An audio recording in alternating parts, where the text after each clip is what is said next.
పాక్ సేనలు విచక్షణారహితంగా దాడులు చేస్తూనే ఉన్నాయని భారత విదేశాంగ రక్షణ శాఖ అధికారులు వెల్లడించారు. పాక్కు గట్టి జవాబు ఇస్తున్నామన్నారు. నిన్న రాత్రి 26 ప్రాంతాల్లో దాడులు చేశారని వెల్లడించారు. ఫైటర్ జెట్లతో శ్రీనగర్, అవంతిపూర్ పలు చోట్ల దాడులు చేశారని తెలిపారు. వ్యోమికా సింగ్, సోఫియా ఖురేషీ మిస్త్రీ ఈ వివరాలను వెల్లడించారు. దీనిపై పూర్తి సమాచారం మా అసోసియేట్ ఎడిటర్ రాజు మరిన్ని వివరాలు అందించడానికి సిద్ధంగా ఉన్నారు. రాజు. రైట్ రవి, మొత్తానికి ఇప్పుడే రక్షణ శాఖ అలాగే కేంద్ర ఏదైతే విదేశాంగ శాఖ ప్రస్తుతానికి ఒక మీడియా బ్రీఫ్ ఏర్పాటు చేశారు. ఇందులో ఎస్పెషల్లీ నిన్న జరిగినటువంటి భారత్ మీద జరిగిన పాకిస్తాన్ దాడులు కావచ్చు, అలాగే భారత్ చేపట్టినటువంటి ప్రతి దాడులు ఏవైతే ఉంటాయో ప్రతి దాడులకు సంబంధించి వాళ్ళు బ్రీఫ్ చేసినటువంటి పరిస్థితి. ఇందులో అనేక రకాలైనటువంటి అంశాలను అందులో చాలా స్పష్టంగా కూడా చెప్పినటువంటి సిచ్యువేషన్ కనిపిస్తుంది. ఏంటంటే అందులో ఎస్పెషల్లీ భారత విదేశాంగ శాఖ, రక్షణ శాఖ సంయుక్తంగా నిర్వహించినటువంటి ఈ మీటింగ్లో పాకిస్తాన్ విచక్షణారహితంగా కాల్పులు జరుపుతుందని చెప్పేసి, అంతేకాకుండా విచక్షణ కోల్పోయి మరి ఎల్ఓసి చుట్టుపక్కల కూడా భారీ ఎత్తున ఈ దాడులకు తెగబడుతుందని చెప్పేసి చెప్పినటువంటి పరిస్థితి. అంతేకాకుండా నిన్న రాత్రి దాదాపు 26 ప్రాంతాల్లో దాడులు చేసినట్టు గుర్తించాము. అంతేకాకుండా అవంతిపురాలో ఫైటర్ జెట్లతోటి దాడులకు తెగబడ్డారు అని చెప్పేసి ఇంతకుముందే వాళ్ళు మాట్లాడినటువంటి పరిస్థితి. దీంతోపాటు డ్రోన్లు మాత్రమే కాదు, భారీ పేలుడు పదార్థాలు కూడినటువంటి ఆయుధాలతోటి దాడులకు తెగబడ్డట్టు కూడా రక్షణ శాఖకు సంబంధించినటువంటి ప్రతినిధులు చెప్పినటువంటి పరిస్థితి. అంతేకాకుండా ఎస్పెషల్లీ పాకిస్తాన్ 3 అంశాలను టార్గెట్ చేసింది. ఒకటి వచ్చేసి పౌరులకు సంబంధించినటువంటి ఇల్లు, ఆవాసాలు, పౌరులు, అంతేకాకుండా ఓవరాల్గా ఎటు చూసినా సరే డ్రోన్లతో ఈ పౌర విమానయానం, సో వీటిని టార్గెట్ చేసిందని చెప్పేసి కూడా చెప్పినటువంటి పరిస్థితి. దీంతోపాటు పంజాబ్లో ఉన్నటువంటి అనేక ఎయిర్ బేసులను పాకిస్తాన్ టార్గెట్ చేసింది. అంతేకాకుండా వాటిని లక్ష్యంగా చేసుకుని పాక్ దాడికి పాల్పడిందని చెప్పేసి కూడా వీళ్ళు చెబుతూ ఉన్నటువంటి సిచ్యువేషన్ అయితే ఉంది. 24 చోట్ల పాక్ ఫైటర్ జెట్లతోటి దాడులకు పాల్పడినట్టు కూడా చెప్తూ ఉన్నటువంటి పరిస్థితి. అయితే పాకిస్తాన్ దాడులను చాలా సమర్థవంతంగా తిప్పికొట్టామని చెప్పేసి, అంతేకాకుండా ప్రాణహాస్తి నష్టం జరగకుండా చాలా జాగ్రత్తలు కూడా తీసుకున్నామని చెప్పేసి వీళ్ళు చెప్పినటువంటి పరిస్థితి. అయితే నిన్న అర్ధరాత్రి 1:40 ప్రాంతంలో హై స్పీడ్ మిసైల్స్ తోటి పాకిస్తాన్ ప్రయోగించిందని చెప్పేసి, సో ఆ హై స్పీడ్ మిసైల్స్ ఏవైతే ఉంటాయో వాటన్నిటి కూడా వెంటనే ధ్వంసం చేశామని చెప్పేసి కూడా వీళ్ళు ప్రకటించినటువంటి సిచ్యువేషన్ ఉంది. అయితే ప్రస్తుతానికి భారత్ ఇంకా సంయమనం పాటిస్తుంది. ఎందుకంటే పాకిస్తాన్ మీద దాడి చేసేటటువంటి పరిస్థితి, అంటే దాడి చేయడం చాలా ఈజీ, కానీ అలా కాకుండా భారత్ చాలా సంయమనం పాటిస్తూ ముందుకెళ్తుందని కూడా చెబుతూ ఉన్నటువంటి పరిస్థితి కనిపిస్తుంది. దీంతోపాటు పాకిస్తాన్కి సంబంధించినటువంటి రఫీక్, అలాగే మురీద్, చక్లానా, రహీం యార్ ఖాన్ ఎయిర్ బేస్ల మీద దాడులు చేశామని చెప్పేసి కూడా ప్రస్తుతానికి భారత ప్రభుత్వం ప్రకటించినటువంటి సిచ్యువేషన్ ఉంది. భారత ఆర్మీ బేస్లకు ఎక్కడ కూడా నష్టం జరగలేదని చెప్పి చెప్తున్న పరిస్థితి. అయితే ఉదంపూర్లో ఉన్నటువంటి భారత ఆర్మీ బేస్ క్యాంప్ని ధ్వంసం చేశామని చెప్పేసి పాకిస్తాన్ రకరకాలుగా ప్రచారం చేస్తుంది. సోషల్ మీడియాలో భారీ ఎత్తున దీని మీద ట్రోల్స్ కూడా చేస్తున్నటువంటి పరిస్థితి. భారత్కి సంబంధించినటువంటి ఉదంపూర్కి సంబంధించినటువంటి ఆర్మీ బేస్ క్యాంప్ని ధ్వంసం చేశామని చెప్పేసి వాళ్ళు చెప్పేటటువంటి ప్రయత్నం కూడా చేశారు. కానీ అవన్నీ కూడా వాస్తవం కాదు. ఎక్కడ కూడా దాడులు జరగలేదు. భారత ఆర్మీ బేస్లకి ఎక్కడ కూడా నష్టం వాటిల్లో లేదు అని చెప్పేసి చాలా స్పష్టంగా చెప్పినటువంటి సిచ్యువేషన్ ఉంది. అంతేకాకుండా పాకిస్తాన్ తప్పుడు ప్రచారం చేస్తుంది. ఎస్పెషల్లీ పాకిస్తాన్ భారత పౌరుల్ని అలాగే ప్రార్థనా మందిరాలను టార్గెట్గా చేసుకొని ప్రస్తుతానికి దాడులు కూడా చేస్తూ ఉన్నటువంటి పరిస్థితి. మరోపక్క కాశ్మీర్కి సంబంధించినటువంటి ఒక అధికారి, ఆయన అక్కడ రాజ్ కుమార్ ఈ దాడుల్లో చనిపోయారని చెప్పేసి కూడా ప్రకటించినటువంటి సిచ్యువేషన్ ఉంది. ప్రస్తుతానికైతే భారత్ చాలా సంయమనంతో ముందుకెళ్తుంది. ఎస్పెషల్లీ పాకిస్తాన్ చేసేటువంటి దాడులను తిప్పికొట్టడంతో పాటు వాళ్ళు వేటినైతే టార్గెట్ చేస్తున్నారు అవి కాకుండా ఎయిర్ బేస్లను, అంతేకాకుండా పాకిస్తాన్కి సంబంధించినటువంటి స్థావరాలు ఏవైతే ఉంటాయో వాటి మీద దాడులు చేస్తున్నామని చెప్పేసి కూడా చెబుతూ ఉన్నటువంటి పరిస్థితి. సో ఓవరాల్గా మనం కానీ చూసుకున్నట్లయితే ఏదైతే ఈ పాకిస్తాన్ దాడులను చాలా సమర్థవంతంగా తిప్పికొట్టడమే కాకుండా పాకిస్తాన్కి సంబంధించి సరైనటువంటి బుద్ధి చెబుతూ ఉన్నాం. అంతేకాకుండా పాకిస్తాన్ రేంజర్లు ఇష్టానుసారం వ్యవహరిస్తున్నారు.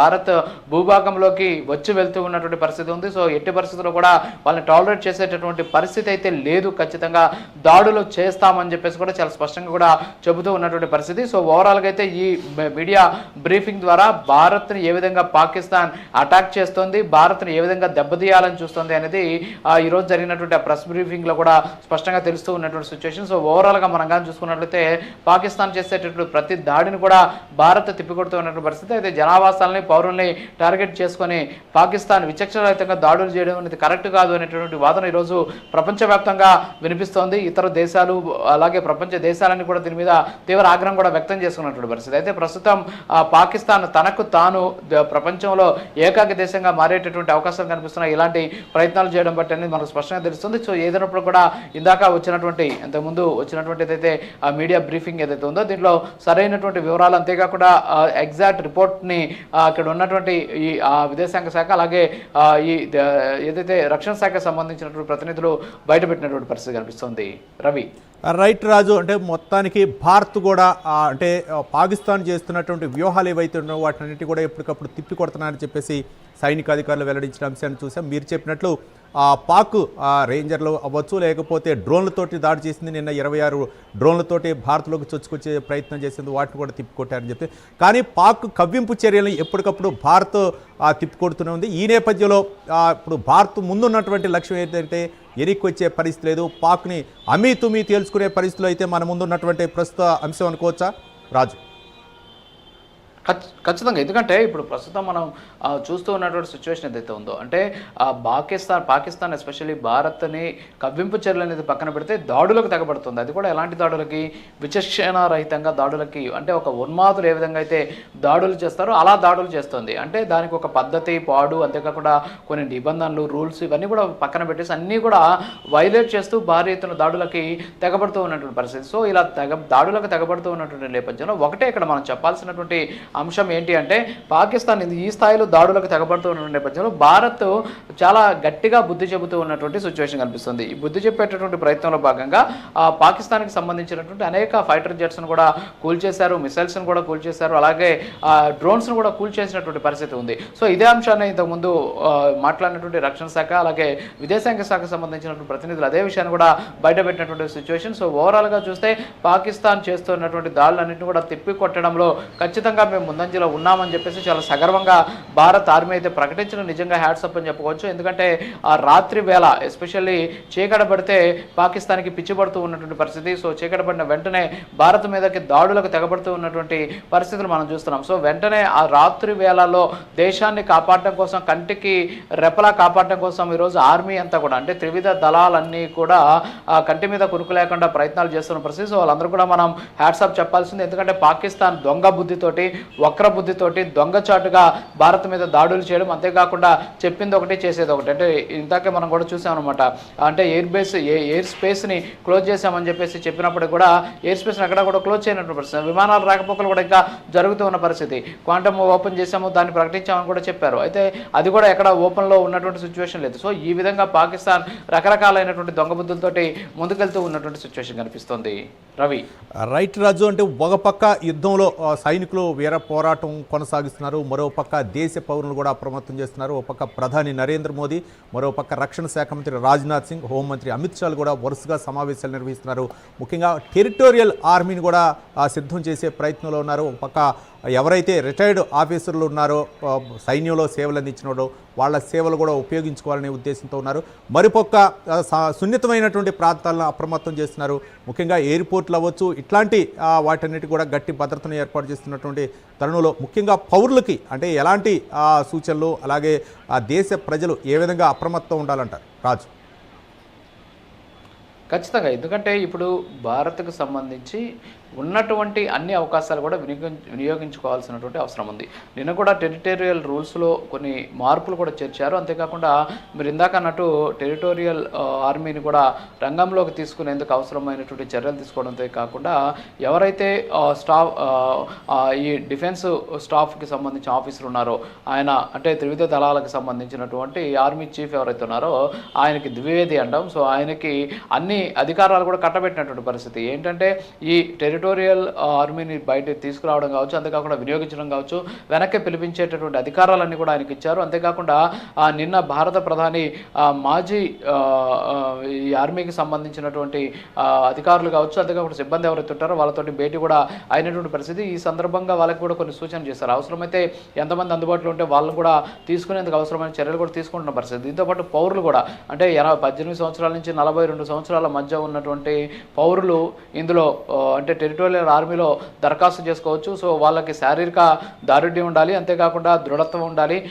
ఈ యుద్ధం కానీ వస్తే దాంట్లో పాల్గొనేందుకు అవసరమైనటువంటి మానసిక సంసిద్ధత కూడా వాళ్ళకి ఉండాల్సినటువంటి అవసరం ఉంటుంది. సో కాబట్టి సామాన్య పౌరులు కూడా ఇందులో చేసుకోవచ్చు. అంతేకాకుండా ఇప్పటికే చాలామంది విఐపీలు కావచ్చు, అంతేకాకుండా కొంతమంది వివిధ రంగాల్లో ప్రముఖులు కూడా ప్రస్తుతానికి టెరిటోరియల్ ఆర్మీలో వివిధ హోదాల్లో ఉన్నటువంటి సిచ్యువేషన్ ఉంది. సో ఓవరాల్గా చూసుకుంటే ఖచ్చితంగా భారత్ని రక్షించడం కోసం ఏ సాహసం చేసేందుకైనా, ఏ నిర్ణయం తీసుకునేందుకైనా భారత ప్రభుత్వం సంసిద్ధంగా ఉంది అనేది ఇక్కడ మనకు స్పష్టంగా తెలుస్తుంది. రవి, రైట్ రాజు. మరో పక్క పాకిస్తాన్ అన్ని విధాలు కూడా చాలా పీకల్లో కష్టాల్లో అయితే దిగినట్లు తెలుస్తుంది. ఈ నేపథ్యంలో ఇక ససేమిరా అంటూ మరో పక్క ఫేక్ వార్తలతో ప్రచారానికి అయితే మాత్రం తెరలేపినట్టు తెలుస్తుంది.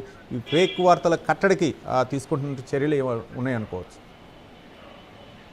ఖచ్చితంగా ఇందాక నేను చెప్పాను కదా మీకు, ఏదైతే ఉధంపూర్కి సంబంధించినటువంటి ఎయిర్ బేస్ని ధ్వంసం చేసేసాం, అంతేకాకుండా భారత్కి సంబంధించిన బ్రహ్మోస్ క్షిపణుల్ని మేము ధ్వంసం చేసేసాం అని చెప్పేసి పాకిస్తాన్లో రకరకాలైనటువంటి ప్రచారాలు జరుగుతున్నాయి. ఫేక్ ప్రచారాలు చేస్తున్నారు, భారీ ఎత్తున ప్రాపగండా చేస్తున్నారు. ఏదో భారత్ని ధ్వంసం చేసేసాం, భారత్కి సంబంధించినటువంటి ఆర్మీ స్థావరాలను కూడా ధ్వంసం అయిపోయాయి, భారత్లో భారీగా సైనికులను చంపేసాం అని చెప్పేసి రకరకాలైనటువంటి ప్రచారాలను పాకిస్తాన్ చేస్తుంది. సో ఇప్పుడు వాటన్నింటినీ కూడా ప్రస్తుతానికి ఇందాక మనం చెప్పినటువంటి ఆర్మీకి సంబంధించినటువంటి అధికారులు వాటన్నింటిని కూడా ఖండించినటువంటి పరిస్థితి. సో అలాంటివి ఎక్కడ కూడా లేవు, అలాంటి పరిస్థితి అయితే లేదు ఇక్కడ అని చెప్పేసి వాళ్ళు స్పష్టం చేస్తున్న పరిస్థితి. సో పాకిస్తాన్ ఎప్పుడు కూడా వక్రబుద్ధితోటి ముందుకెళ్తూ ఉంటుంది. మనం చూస్తున్నాం కదా, ఎప్పుడు చూసినా సరే పాకిస్తాన్ అబద్ధాలు చెప్పడం, అసత్యపు వార్తలను ప్రసారం చేయడం, సో దాని ద్వారా లబ్ధి పొందాలని చెప్పేసి ప్రయత్నం చేస్తూ ఉంటుంది. ఎందుకంటే పాకిస్తాన్ సంబంధించిన ప్రజలు వాళ్ళకి చెప్పుతో కొడతారు, ఎందుకంటే సరైనటువంటి రీతిలో స్పందించట్లేదు అని తెలిస్తే ఖచ్చితంగా అక్కడ తిరుగుబాటు వ్యక్తమవుతుంది. సో వన్స్ తిరుగుబాటు వ్యక్తం ఇక్కడ అనుకోండి, మనకు భారతదేశం మీద ఉన్నటువంటి ప్రేమ కావచ్చు, దేశానికి సంబంధించినటువంటి ఏదైతే ఈ అభిమానం ఉందో దీనితోటి జాతీయత భావాలు మనలో ఎక్కువగా ఉంటాయి. కానీ పాకిస్తాన్లో పరిస్థితి అలా కాదు. అక్కడ ఉన్నటువంటి ప్రభుత్వాలు తేడా చేస్తే వాళ్ళని ఏం చేసేందుకైనా సంసిద్ధంగా ఉండేటటువంటి పరిస్థితి అనమాట వాళ్ళు. సో వాళ్ళంతా కూడా ఒకతాటిపైకి వచ్చే పరిస్థితి లేదు. ఇప్పుడు మన భారత్లో చూస్తున్నాం, అన్ని పార్టీలు ఏకమైపోయాయి.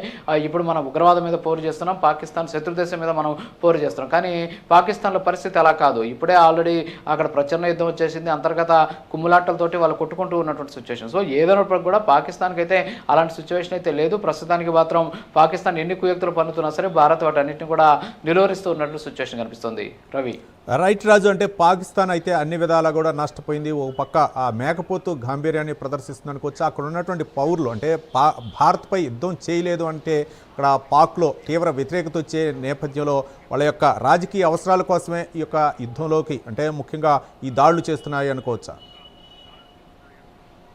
ఖచ్చితంగా, ఎందుకంటే ఎస్పెషల్లీ భారత్కు సంబంధించినటువంటి సైన్యం ఈరోజు పాకిస్తాన్ చేసినటువంటి దాడులను ఎప్పటికప్పుడు తిప్పికొడుతూ కూడా ముందుకెళ్తూ ఉన్న పరిస్థితి. సో ఇలా తిప్పికొడుతూ ముందుకెళ్తూ ఉన్నటువంటి నేపథ్యంలో ఎక్కడ కూడా ఎలాంటి పరిస్థితులు వచ్చినా సరే వెంటనే ఎదుర్కొనేందుకు అవసరమైనటువంటి చర్యలని భారత సైన్యం అయితే చేసుకుంటూ ఉన్నటువంటి పరిస్థితి ఉంది. సో ప్రస్తుతానికి మనకు అందుతున్నటువంటి సమాచారం మేరకు పాకిస్తాన్కి సంబంధించినటువంటి ఎయిర్ బేసెస్ని టార్గెట్ చేసినటువంటి భారత్ అక్కడ ఉన్నటువంటి అనేక రకాలైనటువంటి ఫైటర్ జెట్స్ని ధ్వంసం చేసినట్టు కూడా తెలుస్తూ ఉన్నటువంటి పరిస్థితి. సో ఓవరాల్గా అయితే పాకిస్తాన్కి భారత్ అయితే చుక్కలు చూపిస్తున్నట్టు సిచ్యువేషన్ కనిపిస్తుంది. రవి, రైట్.